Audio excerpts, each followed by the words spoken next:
What's up, guys? Welcome back to the channel. It's your boy Dominic Rich, and I'm here to talk about the Sheffield versus Man City game, and I want to do a rundown of all the matches that were played on Tuesday, January the 21st. So sit back, relax, and enjoy.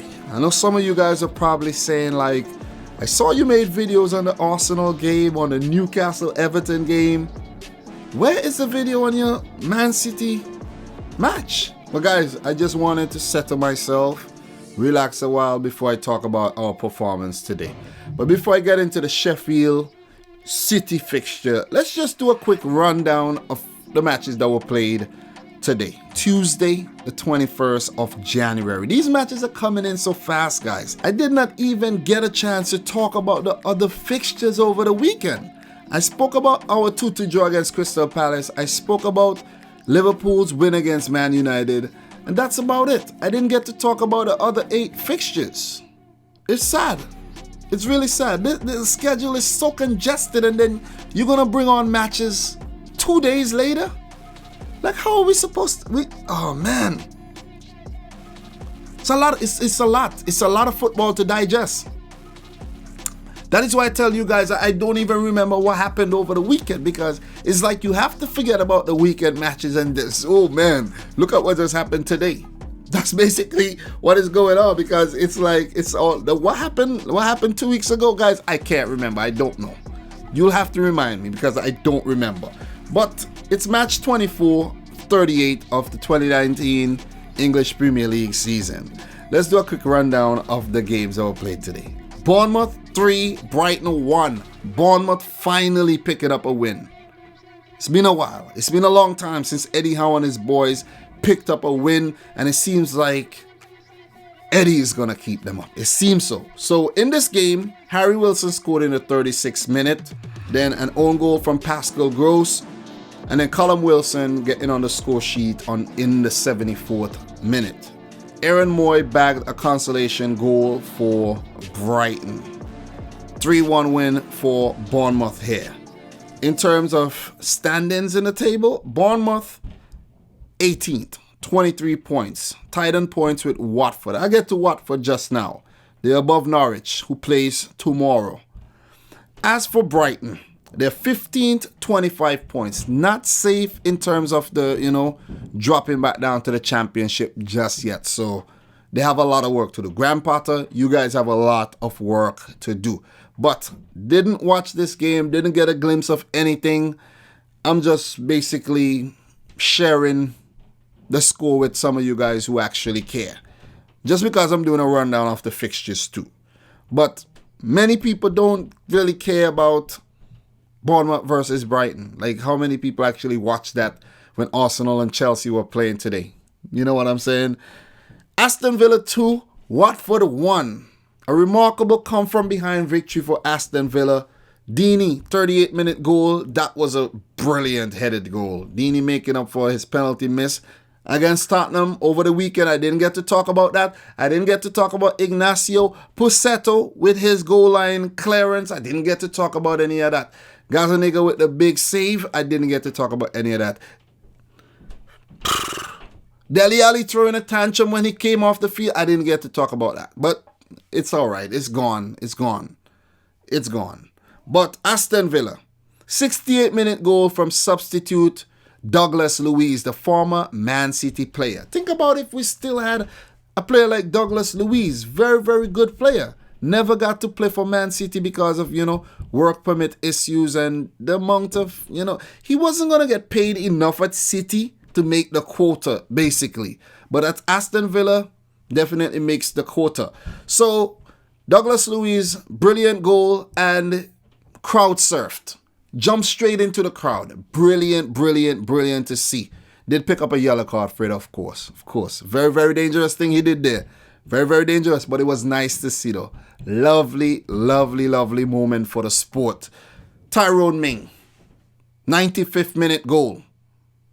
Snatch all 3 points from Nigel Pearson and Watford, who are basically on a purple patch. Since they lost to Liverpool, they haven't lost since. But bam, first loss, back down to earth. Back down to earth, back into the relegation zone, basically. basically.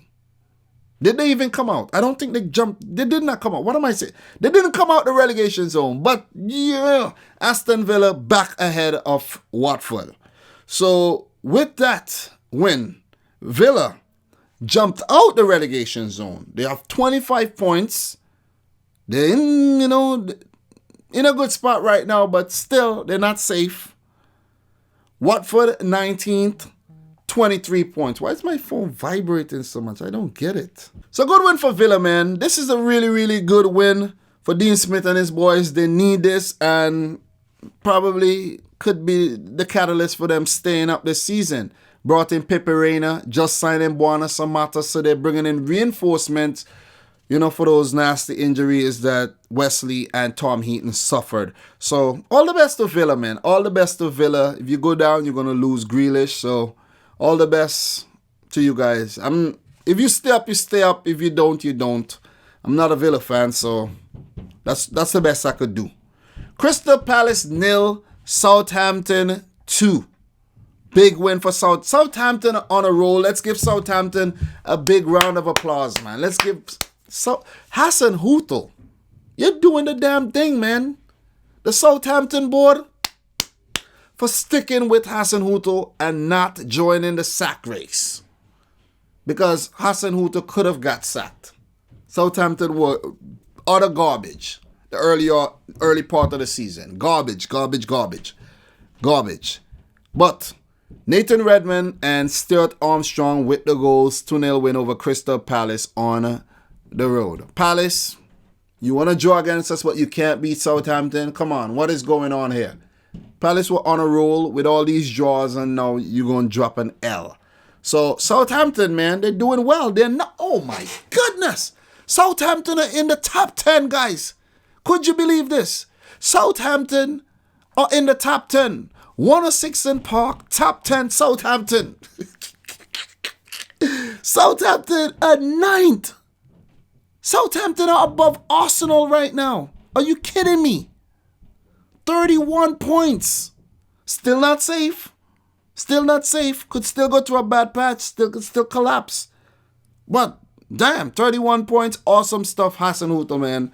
Just bring it. Listen, summer, make some good signings, and you guys will be set.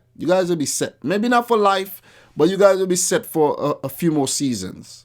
Unless you lose your best players to Liverpool. But you guys will be good.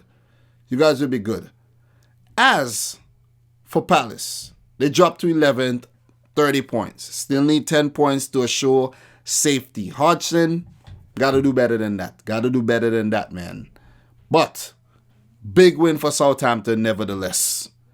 Everton 2, Newcastle 2. What a game that was. What a game. Mose Ken scoring his first goal for Everton. Dominic Calvert-Lewin popping up again. He probably has like 10 for the season. Everton cruising. 90 minutes, still 2-0 to Everton. 90 plus 1, still 2-0. 90 plus 2, still 2-0. 90 plus 3, still 2-0. But in the 4th minute of extra time, Florian Lejeune, man, the man who made all those errors against Leicester City, in the horrendous loss Newcastle suffered to Leicester. Bam, Lejeune with the bicycle overhead kick to score his first Newcastle goal. What's up with Newcastle? Only their defenders have been scoring goals. They have the highest ratio of goals scored by defenders this season. It's probably across Europe. It's amazing. Joe Linton, £40 million, maybe 1 goal in the Premier League so far. Almiron just start chipping in, but, Atsu isn't scoring like that. Dwight Gale isn't scoring like that. What is going on? What is going on with these goal-scoring defenders? But Lejeune with back-to-back goals, basically. That last goal was so scrappy, goal line technology had to come into play. Everton, man, you messed up. They couldn't clear the ball for shit. Ancelotti was just pissed off on the... Oh my goodness, Everton. Are you kidding me, Everton? Are you kidding me? Extra time, You made them score 2? Nah. You deserve some licks for this one. You deserve some licks for this one. But points shared, one apiece. For Newcastle, they go up to 30 points. They're on 13th, Everton 12th, 30 points, only separated by goal difference. So both teams still not safe.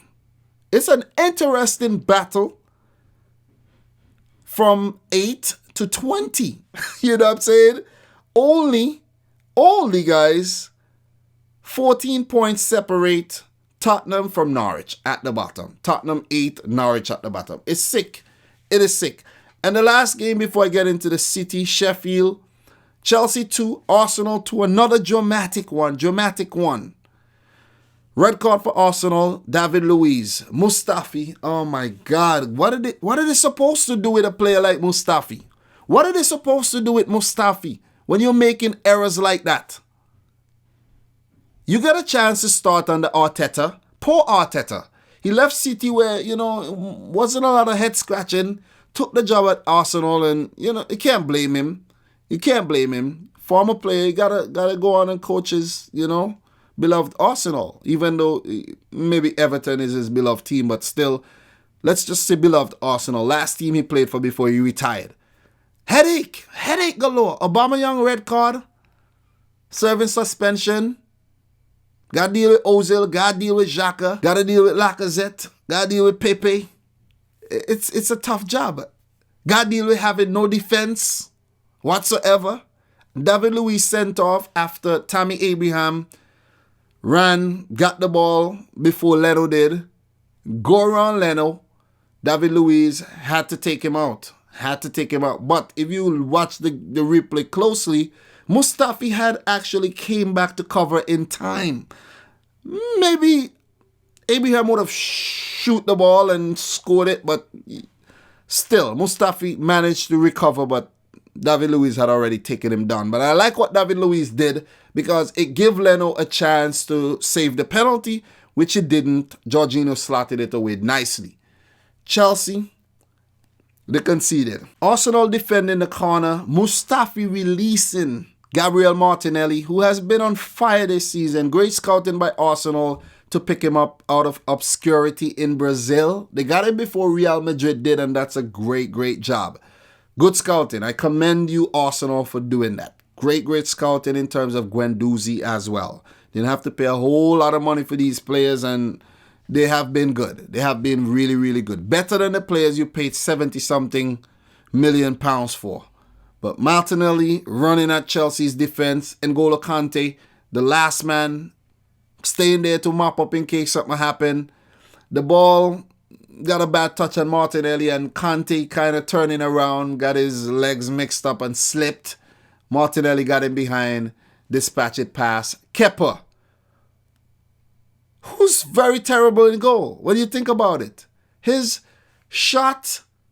the shots to save ratio is is like ridiculous. If you send 10 shots at Kepa, guaranteed that 5 are going to find its way into the back of the net. Guaranteed. Look it up, guys. You look it up and you see what I'm talking about. Look it up. Martinelli scored 1-1. Then Callum Hudson-Odoi set up Azpilicueta at the near post. Bam. Chelsea back in the lead. Arsenal 10 men. Still got a reel to get back into the match. But Arsenal continued to fight. Lucas Torreira setting up. Hector Bellerin coming back from an ACL injury. He picked up playing against Chelsea like a year ago. And after lengthy time on the sidelines, Bellerin with his left foot showed Arsenal fans what they have been missing. Beat Kepa. 2 shots at goal. I kid you not. Let me verify the stats. 2 shots at goal for Arsenal in the entire match. 2 goals in the back of the net. 2 shots at goal. 2 goals in the back of the net. Kepa, official wastekeeper. Fighting with Maurizio Sarri to stay on the field when he was injured against City. Probably cost his team the match. No, I'm good. No, I'm good. No, I can stay on. Come off. No, I'm good. Embarrass your manager. Kepa Arrizabalaga. You need to get your act together, bro. You need to get your act together. Look at that. Chelsea, 19 shots, 8 on target. Only 2 goals. Bert Leno, highly underrated keeper in the Premier League, deserves more credit. Arsenal found their way back in the game and they snatched maybe an undeserved point, but they got it. They fought back and they got the point. Big round of applause to Arsenal. Things are looking good. Things are looking good for Arteta. Okay? Positives to take away. He would feel really good. He would be the happier of the 2 managers. Frank Lampard would be pissed. Chelsea has been on a downward spiral for a while. Tammy Abraham chances, not putting them away. I could remember point blank range header, headed straight to Leno. Chelsea, get your act together. You're slipping. And guys, the final match I want to talk about. Finally, I got to it. Sheffield 0, Man City 1. Second match this season against Sheffield. Second time we defeating them. First time, 2-0 at Etihad Stadium now. 1-0 at Bramall Lane. This is the first time Man City is visiting Bramall Lane in 12 years. And Sheffield forward Billy Sharp is the only surviving member of that Sheffield team. Fun stat. And he's the highest scoring player in this millennium in the English football leagues. Billy Sharp, if you guys did not know that. But more fun stuff for you guys. More fun stuff. Kyle Walker returned to his old club. He was a Sheffield United youngster. And both Rodri and Fernandinho were in the team, but the setup said they weren't in defense, they were in the midfield. So what I'm thinking is that Pep Guardiola played a very, very defensive team. That's 2 DMs you played. Either he set it up in a way that there was 3 at the back in Fernandinho, Otamendi, and Emerick Laporte making a return to the team, and like 2 wingbacks in Kyle Walker and Zinchenko, or he had a back 4 and 2 DMs with Kevin De Bruyne playing more advanced role ahead of these 2 DMs, Gabriel Jesus, Mahrez, Sterling. I think that's the way it was. Pep Guardiola saw that we were leaking too many goals. We had only kept like 2 clean sheets in the last 20 matches in all competitions. We had to keep the clean sheet today. Let in 2 goals against Crystal Palace, and we did well to keep the clean sheet today. This performance today was a Liverpool-esque type performance. Not high scoring, not really too pretty. Very, you're playing a very kind of gritty team like Sheffield. But we got the result we needed. We got the result we desired. 1-0. That's all it took. But it should have been a more comfortable win than this. Should have been a way more comfortable win. Sheffield have been great this season. Don't get me wrong. Sheffield has been great. With this loss, this is only their 7th loss this season. This is some amazing stuff. 7 losses this season. They have one of the best defenses in the league. It's ridiculous. Sheffield has a better defense than Man City. Only second to Liverpool's defense. So, amazing stuff by Sheffield. They're in 7th, 33 points. They will survive to fight for another Premier League season. City, 2nd, 51 points. We should have won the game against Crystal Palace. We should have been on 53 points. Should have kept the gap between ourselves and Liverpool as small as possible. It's big, but you know what I'm saying? But we make things hard for ourselves this season. And I was really relieved when we scored, because we should have won by a more comfortable margin. Gabriel Jesus, you need to take some spare time. Not Man City training time. Your own time. Get some of those Brazilian friends you have over there and y'all go to the park and you practice to take penalties because you suck at penalties. But that penalty should have been retaken. Dean Henderson was off his line. Dean Henderson was clearly off his line. The Premier League officials, the VAR official, sleeping. Sleeping. What about the men, the linesmen? Aren't they supposed to be watching the line as well? See what I'm saying? Everybody's sleeping, basically. Everybody's sleeping. Every single body sleeping. We should have been given a retake. Should have been given the opportunity to retake that and try to put it in. But Gabriel Jesus, still a terrible penalty. Well done by Dean Henderson to pull off that save. Big up to Dean Henderson. That Otamendi spectacular shot. And he saved with his legs. Big up to Dean Henderson, man. Really, really good stuff. And he has been the best goalkeeper. One of the best goalkeepers. Maybe not the best, but one of the best in the league this season. I think he has the most clean sheets. Let's just say he's been the best goalkeeper. And Dean Henderson deserves to be England's #1 goalkeeper and Man United #1 goalkeeper. If Man United do not want to make him #1, Sheffield surely will pay the money and get him for cheap. Man United don't try to raise the price now. Sheffield deserve this. But Sheffield United, a very, very gritty team, playing the same back five for 11 to 12 straight matches. But they have chopped and changed their team the most throughout the season when compared to all the other Premier League teams. Believe it or not, most of the guys are similar. The midfield guys, the Norwoods, the Lundstroms, the Flex, most of these guys are a similar mold of players. So they're not so distinguishable. Could you see a John Fleck, a John Egan and recognize them? Maybe Lundstrom, I know Lundstrom, but the other guys, it's like, who's that guy? You know? But it was a Liverpool-esque type performance. I'm just going to put it that way. We had possession of the ball, but Sheffield, they were really annoying.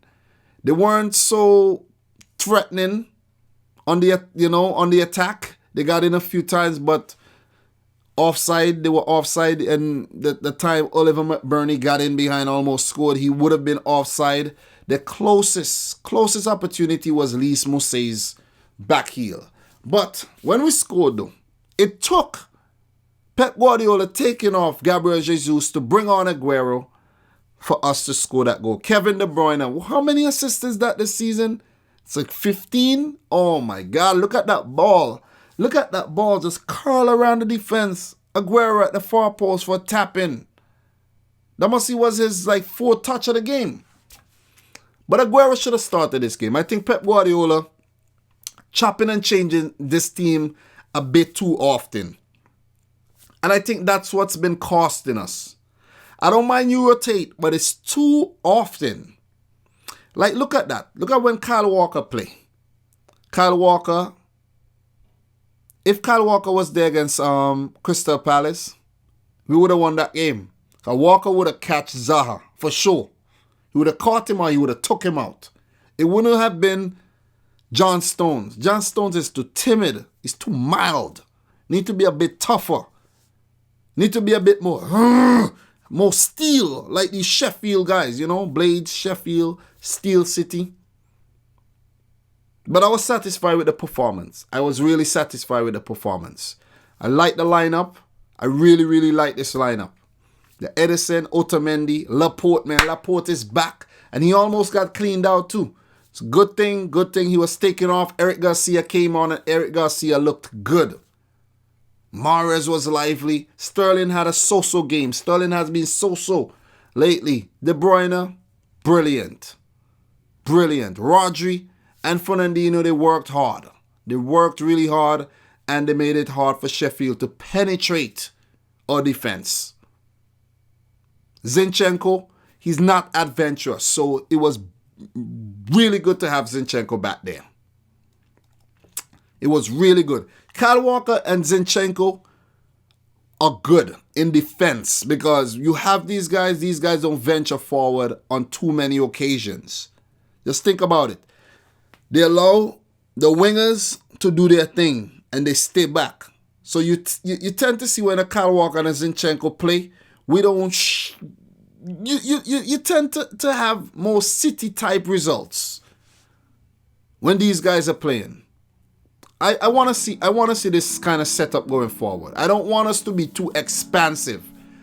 Teams are figuring us out. Let's just be a bit more pragmatic in our approach going forward. Or else we could drop out of the top 4. Maybe not. These other teams are jokers. But I want us to be more pragmatic going forward. Seriously. That's the approach I want us to take going forward. In terms of who we play next. Big 3 points. We play Fulham in the FA Cup 4th round. I'm currently working on an FA Cup video. I want to get that out by tomorrow. I'm going to be working on that tomorrow as well. I want to get it out later in the night. Then we play Man United in the second leg of the Carabao Cup semi-final. Then we play Tottenham on the 2nd of February. So, still some time till that. That's a big game. Then we have West Ham, Leicester. Again, have some big games. Then Real Madrid, 26th of February. Big game. Arsenal, United, Burnley, Real Madrid again, Chelsea, and then Liverpool. Woo! By then, maybe the league would be won. You know what I mean? It'll be April. The league might have been... It's won already. What am I saying? It's won already. But, big win. I feel good. I feel really good. I feel proud of the team. And we need to just continue working on just rebuilding, figuring things out for next season. Because in terms of the Premier League, this season it's done. We got to focus on winning the domestic cups. FA Cup, we got to win that. League Cup, we got to win. Champions League, we got to win. Long shot, but we got to try. We got to try to win these cups.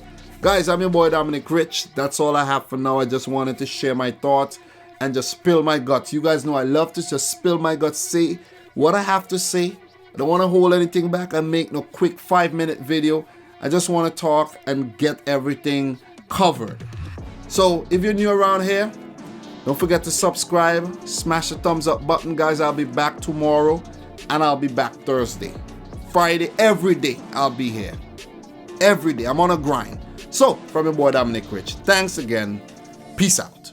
Rich Squad.